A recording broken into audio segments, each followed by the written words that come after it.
नमस्कार दोस्तों, आज हम पढ़ेंगे क्षेत्रमिति का 2D सेक्शन और पार्ट 5। तो हमने पिछले चैप्टर में भी कुछ बात कर लिए थे, आज हम उसके आगे पढ़ते हैं। तो ये हम पढ़ रहे हैं राकेश यादव पब्लिकेशन की बुक से पढ़ रहे हैं, ठीक है। तो वर्ग है, इसके बारे में पढ़ेंगे और समचतुर्भुज, आगे और भी चीजें पढ़ेंगे। पहले हम वर्ग के बारे में जान लेते हैं। वर्ग में क्या होता है कि वर्ग में चारों भुजाएं बराबर होती हैं, ठीक है। चार भुजा की बनी आकृति होती है, चारों भुजाएं बराबर होती है, चारों कोण 90-90 के होते हैं। इसके विकर्ण एक दूसरे को समद्विभाजित करते हैं, लेकिन एक दूसरे को लंब समद्विभाजित करते हैं, यानी एक दूसरे को 90-90 पे काटते हैं, ठीक है। तो अगर हमें एक वर्ग का क्षेत्रफल चाहिए तो वो हो जाता है भुजा गुना भुजा, यानी ए स्क्वायर। अगर हमें इसका परिमाप चाहिए तो चारों भुजाएं बराबर होता है, तो 4 गुना भुजा 4a। और इसके अंदर आपको ध्यान रखना है कि जो ये दोनों विकर्ण होते हैं D1 D2, ये दोनों विकर्ण बराबर होते हैं, ठीक है। और वही अगर हमें समचतुर्भुज अगर पता है तो समचतुर्भुज में भी चारों भुजाएं बराबर होती हैं, लेकिन ये थोड़ा टेढ़ा होता है। क्यों? क्योंकि इसके अंदर विकर्ण एक दूसरे को समद्विभाजित तो करते हैं, लेकिन समकोण पे भी समद्विभाजित करते हैं, लेकिन विकर्ण बराबर नहीं होते हैं आपस में। तो इसमें बस विकर्ण बराबर नहीं होते हैं। अगर हम इसका क्षेत्रफल चाहते हैं तो इसका क्षेत्रफल तो एक तो होता है बेस इंटू हाइट से निकाल लें, अगर प्रश्न में दिया है। नहीं तो 1/2 डायगोनल 1 गुना डायगोनल 2, यानी दोनों विकर्णों का गुणनफल। तो 1/2 मल्टीप्लाई दोनों विकर्णों का गुणनफल, यानी प्रोडक्ट ऑफ बोथ डायगोनल। तो D1 गुना D2। तो परिमाप हो जाएगा वही 4 गुना भुजा, क्योंकि चारों भुजाएं बराबर हैं। इसमें विकर्ण बराबर नहीं होते। कई बार इसका क्षेत्रफल चाहिए होता है, तो ये जो दो भुजाएं दी हैं इनके बीच का एक एंगल दे देगा आपको, तो उसके लिए हो जाएगा ए का स्क्वायर साइन थीटा, ठीक है। ए का स्क्वायर साइन थीटा, इससे भी आपका क्षेत्रफल निकल जाता है, ठीक है। अगला क्वेश्चन है, उस समचतुर्भुज का क्षेत्रफल ज्ञात करो। उस समचतुर्भुज का क्षेत्रफल ज्ञात करो जिसके 3 शीर्ष यानी 3 बिंदु वृत्त की परिधि पर है। तो ऐसे कोई वृत्त है तो उसकी परिधि पर 3 बिंदु हैं और एक शीर्ष वृत्त के केंद्र पर है। तो वृत्त का केंद्र पर ही वो शीर्ष है, तो ये बन गया आपका समचतुर्भुज। तो वृत्त की त्रिज्या 10 सेंटीमीटर है, तो इस वृत्त की त्रिज्या 10 है। तो जब त्रिज्या 10 है तो ये चारों ये जो भुजाएं हैं ये 10, तो ये भी 10, ये भी 10, ये भी 10, क्योंकि त्रिज्याएं बराबर होती हैं। और क्योंकि समचतुर्भुज है तो चारों भुजाएं बराबर होती हैं, तो ये सब 10-10 आ जाएगा आपका। तो ये अब कैसा बन रहा है कि समचतुर्भुज में 2 त्रिभुज बन रहे हैं। तो ये त्रिभुज कैसा हुआ जिसकी तीनों भुजाएं बराबर हैं। जिसकी तीनों भुजाएं बराबर होती है वो होता है समचतुर्भुज। तो हम पहले समचतुर्भुज का क्षेत्रफल निकाल लेंगे, तो वो होता है √3/4 भुजा का स्क्वायर। लेकिन इसमें 2 है, तो समचतुर्भुज का क्षेत्रफल बन जाएगा 2 गुना इस सम बाहु त्रिभुज का क्षेत्रफल √3/4 10 गुना 10। इसको सोल्व कर देंगे तो 50√3 सेंटीमीटर स्क्वायर आ जाएगा, ठीक है।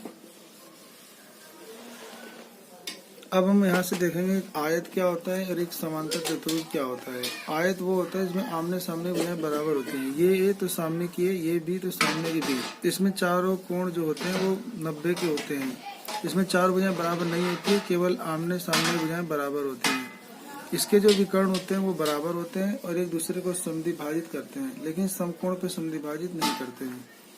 इसका क्षेत्रफल होता है लंबाई गुना चौड़ाई, तो ए गुना बी। परिमाप होता है तो दो लंबाई 2 चौड़ाई, तो 2 ब्रैकेट लंबाई जमा चौड़ाई। समांतर चतुर्भुज में क्या होता है, ये थोड़ा सा टेढ़ा बनता है। इसके आमने सामने भुजाएं इसमें भी बराबर होती हैं, लेकिन इसमें सभी कोण 90 नहीं होते हैं, ठीक है। और इसमें जो विकर्ण होते हैं वो एक दूसरे को समद्विभाजित करते हैं। अब मान लो इसके अंदर एक ऊंचाई, ये भी यहाँ से भी एक ऊंचाई खींची जा सकती है, यहाँ से भी एक ऊंचाई खींची जा सकती है। तो यानी अगर हमें समांतर चतुर्भुज क्षेत्रफल निकालना है तो उसका फॉर्मूला होता है आधार गुना ऊंचाई। तो a गुना h भी हो सकता है या ये b गुना h2 भी हो सकता है, ठीक है। अगर हम इसको h1 मान लें तो ये h1 हो जाएगा, इसको h2 मान लें तो h2 हो जाएगा। तो दोनों में से कोई एक ले लो, ये आधार गुना ऊंचाई ले लो या ये आधार गुना ऊंचाई, दोनों में से कोई ले लो। अब हम पढ़ेंगे समलंब चतुर्भुज। इसे समलंब भी बोल देते हैं बस। तो समलंब चतुर्भुज क्या होता है कि इसमें 2 भुजाएं समांतर होती हैं। तो ये जो आमने सामने की 2 भुजाएं हैं ये समांतर होती हैं और जो बाकी की 2 होती है वो असमांतर होती हैं, ठीक है। तो इसके जो दोनों के बीच की जो दूरी होगी, क्योंकि ये समांतर है तो दूरी बराबर होगी, इसे हाइट कहते हैं, ठीक है। तो इसका क्षेत्रफल होता है 1/2 समांतर भुजाओं का योग, यानी ए और बी को जोड़ देंगे और गुना ऊंचाई। तो यानी 1/2 समांतर भुजाओं का योग, 1/2 समांतर भुजाओं का चलो इन्होंने 1/2 नहीं लगाया, इन्होंने बोल दिया कि 2 समांतर भुजाओं का औसत। औसत क्या होता है? इन दोनों को जोड़ के आधा करना गुना ऊंचाई, ये भी होता है। ठीक है, अब मान लो कि ये हमारे को दिख रहा है। ठीक है, तो ये क्वेश्चन है, ये 42 है, ये 59 है, ये 25 है, ये 26 है। तो हमें लिखा है कि ए बी इसके समांतर है और हमें इसका क्षेत्रफल ज्ञात करना है। ठीक है, तो हम यहाँ पे बना लेंगे 42, 59, 25, 26। तो अब देखो यहाँ पे अगर ये 25 है, ये 25 है, ये 26 है, ये 42 है, तो अगर हम इस पे लंब खींचें तो ये भी 42 होगा। तो अब 59 में से अगर 42 घटा दें तो कितना बचेगा? तो 59 में से 42 घटा दें तो आपको बचेगा 17 बचेगा। तो 17 में से यहाँ कुछ होगा, यहाँ कुछ होगा। तो अब सोचा जाए कि यहाँ पे क्या होगा और यहाँ पे क्या होगा। ठीक है, तो पहले तो क्या करेंगे, पहले हम 25 और 26 के ट्रिपलेट पे सोचेंगे। तो 25 ट्रिपलेट का बनेगा, 25 और 26 का ट्रिपलेट। तो 25 का ट्रिपलेट एक तो 7 24 से बनता है और 26 का बनता है 10 और 24 से। तो 24 24 सेम है, तो यानी जो ये ऊंचाइयाँ होंगी ये दोनों 24 हैं और ये बच गया 7 10। तो हम इसको 7 और इसको 10 मान लेंगे। ठीक है, तो इसको 7 मान लेंगे, इसको 10 मान लेंगे। अब हमें पता चल गया कि जो ऊंचाई है 24 है। तो फॉर्मूला लग जाएगा समलंब का क्षेत्रफल 1/2 समांतर भुजाओं का योग, यानी 42 और 59 जोड़ देंगे और गुना ऊंचाई 24। तो 2 से काट देंगे, ये 12 हो जाएगा। इसको जोड़ के 12 से गुना कर देंगे तो 1212 सेंटीमीटर स्क्वायर आ जाएगा। उसी क्वेश्चन को हम एक और थोड़े लंबे मेथड से कर सकते हैं। हम लिखेंगे ए बी सी डी। ये 42 था, ये 59 था, ये 25 था, ये 26 था। तो पहले हम क्या करेंगे ना कि रचना करेंगे। हम ना इस ए डी के समांतर यहाँ से एक लाइन खींचेंगे ई सी। तो ये 25, तो ये 25, ये 42, ये 42। तो 59 में से ये 42 गया तो ये बच जाएगा 17। तो ये त्रिभुज दिख रहा होगा आपको, ये 25, 26 और ये 17। तो इस त्रिभुज में हम एक लंब खींच लेंगे। ठीक है, रचना से। अभी लंब यानी ऊंचाई पता करना है। ऊंचाई पता चल जाए तो इसका क्षेत्रफल निकल जाएगा। तो पहले ये जो इसको मान लेंगे ए बी सी। तो इसको हम ए बी सी लेके पहले अर्ध परिमाप निकालेंगे, ए प्लस बी प्लस सी बटे 2। तो 25 जमा 17 जमा 26 बटे 2, तो ये आपका 34 आ जाएगा। फिर अब त्रिभुज का क्षेत्रफल निकाल लोगे हिरोन सूत्र से। तो S S minus A, S minus B, S minus C. फिर 34 में से एक बार 25 घटाओगे, एक बार 17, एक बार 26। तो घटाने पे आ जाएगा 34, 9, 17, 8। 34 का फैक्टर होगा 2 गुना 17, 9 का 3 तिया 9, 17 का 17, 8 का 2 दूनी 4 दूनी 8। जोड़ा बनाओगे तो 17 का भी जोड़ा मिलेगा, 3 का भी, 2 का भी और 2 का भी, सबका जोड़ा बन जाएगा। तो 2, 17, 3, 2 सबको गुना कर दोगे 204 आ जाएगा। अब त्रिभुज का क्षेत्रफल का एक और फॉर्मूला लोगे, 1/2 बेस इंटू हाइट। तो अब आपका ये बेस हो जाएगा 17 और हाइट आपको निकालना है। तो फॉर्मूला ले लोगे आप 1/2 बेस इंटू हाइट, तो 17 हो जाएगा बेस और हाइट निकालना। और क्षेत्रफल अब ये भी आया था 204।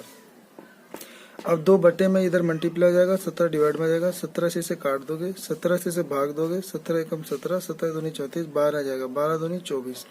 अब ऊंचाई की होगी पता चल गया 24 है। तो समलंब का क्षेत्रफल हो जाएगा 1/2 समांतर भुजाओं का योग गुना ऊंचाई। तो समांतर भुजा जोड़ लोगे तो ये 101 आ जाएगा। 2 से इसे काट दोगे तो 12 आ जाएगा। 101 को 12 से गुना करोगे तो 1212 सेंटीमीटर स्क्वायर। ठीक है, ऐसी अगला क्वेश्चन है 22, 32, 6, 8। इसको आप ट्राई करेंगे तो आपका आंसर 129.6 आएगा। ठीक है, आप इसे करके देखेंगे।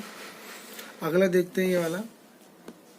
किसी समलंब चतुर्भुज में ऐसे समलंब चतुर्भुज है तो 2 समांतर भुजाओं का अनुपात, तो ये जो समांतर भुजा है ना, इनका अनुपात दिया है 1:3। तो समांतर भुजा हमने मान लिया ए बी, इसको सी, इसको डी। तो ए बी सी डी, तो इनका अनुपात क्या दिया 1:3। इसको 1 और 3 मान लेंगे। असमांतर भुजाओं का अनुपात 2 और 3 है, यानी जो असमांतर भुजा है सी और डी, इसका अनुपात है 2 और 3। तो इसका अनुपात 2 और 3 है। यदि बड़ी समांतर भुजा यानी ये वाला बी और बड़ी असमांतर भुजा, तो इन दोनों में बड़ा कौन होगा डी, क्योंकि इसका 3 का अनुपात है। तो इन दोनों का भी अनुपात दे रखा है। इन दोनों का अनुपात है 2:1। तो इसका अनुपात है 2:1। तो अब इन दोनों का कितना अनुपात है, तो 2:1। तो 2 अनुपात 1, यहाँ 1 है तो 3 एकम ये 3x मान लेंगे। इसको भी यहाँ 1 गुना करेंगे, 2 एकम 2x। अब ये 2 है तो ये गुना हो जाएगा 2 3 6x, और ये 2 इधर भी गुना हो जाएगा 2 एकम 2x। तो आपका अनुपात हो जाएगा 2x 6x 2x 3x। तो चारों भुजाओं का अनुपात आ गया। अब ये कह रहा है समलंब चतुर्भुज का क्षेत्रफल ज्ञात करो यदि इसकी ऊंचाई इतनी है। अब तुम्हें ऊंचाई तो दे ही दिया है, अब बोल रहा है इसका क्षेत्रफल ज्ञात करो। तो पहले हम क्या करेंगे, तो त्रिभुज में अब हम ये त्रिभुज बनाएंगे पहले, ठीक है। तो इस त्रिभुज में ए प्लस बी प्लस सी, तो ए प्लस बी ये 4x हो जाएगा, ये 2x है तो पूरा ये 6x है। तो ये 2x है तो समांतर भुजा खींचने से ये 2x कट जाएगा, ये 4x बच जाएगा। तो 2x 3x 4x बटे 2, तो ये जाएगा 9x बटे 2। तो ऐसा आ गया 9x बटे 2। अब हेरोन सूत्र से s minus A, s minus B, s minus C, तो जब तुम 9 बटा 2x में से फिर ये घटाओगे तो ये सब घटा के ऐसे आ जाएगा। तो ये क्षेत्रफल बना इतना, और ये क्षेत्रफल किसके बराबर होगा, तो इस त्रिभुज का क्षेत्रफल के बराबर होगा। इस त्रिभुज का क्षेत्रफल कैसे निकाल सकते हैं, 1/2 बेस इंटू हाइट से निकाल सकते हैं। तो बेस तो आपको पता है 4x, और हाइट यानी ऊंचाई आपको दिया था 15√15/4। तो हम यहाँ पर इसको बराबर ले लेंगे, बराबर करके सोल्व करेंगे, x का मान 10 आ जाएगा। तब आपको 10 का मान, x का मान 10 है ना, तो समांतर भुजा में रख दोगे तो 10 2x था, ये 2x था, ये 6x था। तो 2 धाम 20 और 6 धाम 60 दोनों जुड़ जाएगा, और ऊंचाई आपको दिया था। तो बस ये गुना करके आपका आंसर 150√15 सेंटीमीटर स्क्वायर आ जाएगा, ठीक है। अगला लिखा है कि 3 सेंटीमीटर त्रिज्या वाले किसी अर्धवृत्त में बनने वाले बड़े से बड़े वर्ग की भुजा क्या होगी। तो इसके अंदर हमें अर्धवृत्त है, इसके अंदर हमें बड़ा से बड़ा वर्ग बनाना है। तो इसकी वर्ग की भुजा a मान लेंगे, क्योंकि अब ये a है तो ये केंद्र के आधा इधर होगा, तो ये a/2 और ये क्या हो जाएगा, इस अर्धवृत्त की त्रिज्या हो जाएगा, ठीक है। तो ये त्रिज्या हो जाएगा, और ये वर्ग में क्या होता है, ये 90 होता है। तो इसमें हम पाइथागोरस लगा देंगे। तो पाइथागोरस मतलब कर्ण का स्क्वायर बराबर लंब का स्क्वायर जमा आधार का स्क्वायर। अब इसको सोल्व करोगे तो आपकी जो त्रिज्या है वो आ जाएगा √5/2a, और अगर हमें भुजा चाहिए वर्ग की तो ये 2 इधर गुना हो जाएगा, √5 में आ जाएगा। तो वर्ग की भुजा हो जाएगा 2r/√5, ठीक है। अगला क्वेश्चन है, एक पहिए के आगे, ऐसे ये कोई पहिया है, तो एक पहिए के आगे 5 सेंटीमीटर की एक ईंट रखी हुई है। तो यानी 5 सेंटीमीटर ऊंची एक ऐसे ईंट रखी हुई है। ईंट से पहिए की बीच की दूरी जहां पर पहिए ने जमीन को स्पर्श किया हुआ है 15 सेंटीमीटर। अब ये जमीन पे पहिया इस बिंदु पे छूता होगा, तो इस बिंदु से इस ईंट के बीच की दूरी 15 है। ये 15, तो ऊपर हम डॉट खींचेंगे तो वो भी 15 है। अब ये 5 तो ये भी 5। अब ये त्रिज्या तो ये भी त्रिज्या, ये त्रिज्या तो ये भी त्रिज्या, और त्रिज्या में ये पता है 5। अगर ये त्रिज्या में इतना 5, क्योंकि ये 5 तो ये 5, तो ये बचेगा r-5, ठीक है। तो हमें पहिए की त्रिज्या निकालनी है, तो पहिए की त्रिज्या निकालनी है यानी r। तो इसमें अब क्या लगा देंगे, ये 15, ये r, ये r-5, इसमें भी हम पाइथागोरस लगा देंगे। तो अगर आप पाइथागोरस लगाते हो तो कर्ण यानी r का स्क्वायर, लंब यानी r-5 का स्क्वायर, आधार यानी 15 का स्क्वायर। इसको भी जब आप सोल्व करेंगे खोल के तो आपका r का मान 25 आ जाएगा। तो यानी पहिए की त्रिज्या 25 मिल जाएगी आपको, ठीक है। अब लिखा है कि किसी वर्ग के अंदर बनने वाले बड़े से बड़े वृत्त की त्रिज्या ज्ञात करो। तो किसी वर्ग के अंदर बनने वाले बड़े से बड़े वृत्त की त्रिज्या ज्ञात करो यदि वर्ग के कोने में वर्ग और वृत्त के बीच जो खाली जगह है उसमें 20 सेंटीमीटर लंबा और 10 सेंटीमीटर चौड़ा एक आयत बनाया गया है, यानी आयत बनाया जाए। तो जैसे कोई एक ऐसे वर्ग बनेगा और उसके अंदर हमें बड़ा से बड़ा एक वृत्त है, ऐसे वृत्त खींचना है, ठीक है। तो जो ये दोनों वर्ग और ये जो वृत्त है इसके बीच में जो खाली जगह, यहाँ पर एक आयत बना हुआ है। तो उस आयत की क्या दे रखा है, लंबाई 20 चौड़ाई 10। तो आयत के 3 शीर्ष वर्ग पर है, तो 3 बिंदु वर्ग पर है, 1 2 3, तथा एक शीर्ष वृत्त की परिधि पर है, यानी एक शीर्ष यहाँ पर है, ठीक है। इसका चित्र देखते हैं यहाँ पर। तो हमें यहाँ पे ज्ञात करना है बड़े वृत्त की त्रिज्या, ठीक है। तो देखो यहाँ पर ये हो गया वर्ग, और ये हो गया बड़ा से बड़ा वृत्त, और ये हो गया वृत्त और वर्ग के बीच का खाली स्थान। यहाँ पे बना एक आयत जिसकी लंबाई है 20 चौड़ाई है 10। इसको 20 मान लेंगे, ये 20 ये 10, तो ये 10। अगर हम इसको माने तो पूरी त्रिज्या r होगी, ये भी पूरी त्रिज्या r होगी। अब पूरी त्रिज्या r में से ये 10 है तो ये 10 घट जाएगा, तो ये r माइनस 10 बच जाएगा, ठीक है। ऐसे ये पूरी r है, r में से ये कितना है 20 है, तो अगर हम r में से ये 20 घटा दें तो ये कितना बचेगा, ये बचेगा r माइनस 20, तो ये रहा r माइनस 20 और ये क्या होगा, ये r होगा। तो अब ये जो त्रिभुज दिख रहा है इसके अंदर हम क्या लगा सकते हैं, पाइथागोरस। तो 90 के सामने कर्ण हो जाएगा, तो कर्ण यानी r का स्क्वायर, लंब यानी r माइनस 10 का स्क्वायर और आधार माने r माइनस 20 का स्क्वायर। इसको अब आप सोल्व कर देंगे तो आपको r की वैल्यू 50 मिल जाती है, ठीक है।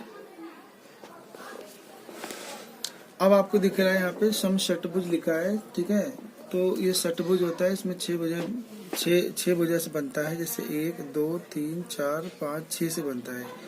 अगर हम इसको सबको ऐसे केंद्र से मिलाएं तो इस सब बराबर भुजाएं निकलेंगी और सभी 60-60 निकलेंगे, क्योंकि 360 होता है। ये 60 ये 60 ये 60 सारे 60 मिलेंगे, तो ये जो भुजा होगी वही भुजा ये सारी भुजा बराबर होगी, ठीक है। तो अब ये कैसा बन गया त्रिभुज, ये हो गया समबाहु त्रिभुज, ठीक है। अब समबाहु त्रिभुज का क्षेत्रफल क्या होता है, √3/4 a का स्क्वायर। तो इस समषटभुज में अगर हमें क्षेत्रफल निकालना चाहते हैं, इसमें कैसे त्रिभुज बनेंगे, तो 6 त्रिभुज बनेंगे। तो 6 गुना समबाहु त्रिभुज का क्षेत्रफल, तो यानी 6 गुना √3/4 a का स्क्वायर। अब 2 के पाड़े से काट दोगे तो √3/2 a का स्क्वायर, ये फॉर्मूला बन जाएगा। अब इसके अंदर भी एक वृत्त के एक अंदर बन सकता है वृत्त और एक बाहर बन सकता है। तो एक परिवृत्त की त्रिज्या यानी बाहर वाले की त्रिज्या निकालोगे तो वो भुजा एक ही बराबर होगी, और अगर अंतर्वृत्त की त्रिज्या निकालोगे यानी अंदर वाला तो वो हो जाएगा √3/2a, ठीक है। तो इसका आपको याद रखना है, ठीक है। किसी वृत्त के अंदर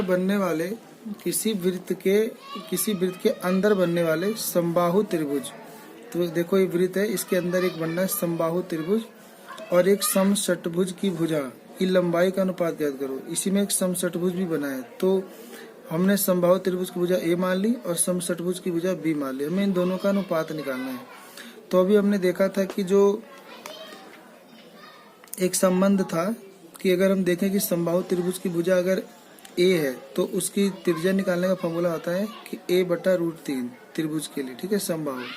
और वही अगर समषटभुज में जो भुजा b होती है वही त्रिज्या r होती है, ठीक है। अभी हमने यहाँ देखा कि परिवृत्त की त्रिज्या ही भुजा के बराबर होती है, तो इसीलिए हम इस b को r के बराबर ले लेंगे। अब दोनों ये r है और ये r है, तो दोनों बराबर होगा तो ये दोनों भी बराबर होगा। जब ये दोनों बराबर हो गए तो अनुपात निकालने के लिए इसके बट्टे में 1 ले लेंगे, तिरछा गुना करेंगे तो a/b इधर आ जाएगा, √3/1 इधर आ जाएगा।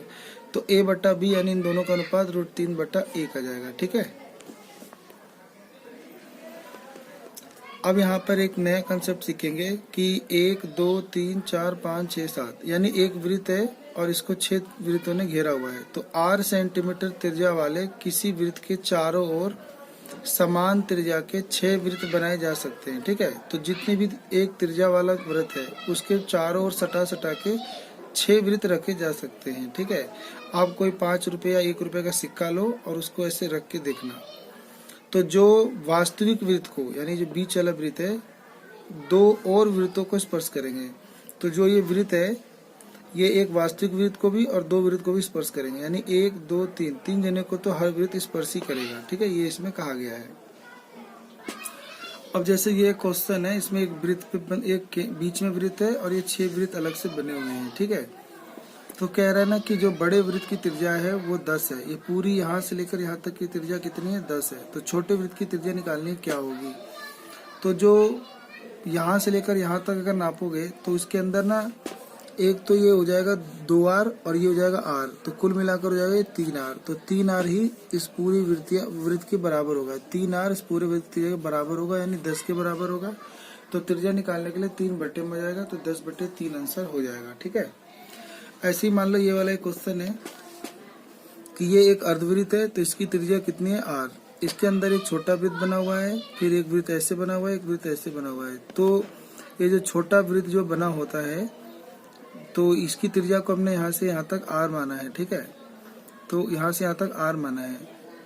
तो r का जो संबंध है ना इस r से, तो वो ये संबंध है कि ये भी इसका r/3 होता है। जैसे यहाँ पे अभी आया कि 3r बराबर r, तो r बराबर में r/3, तो वही संबंध यहाँ भी लगेगा, r बराबर r/3।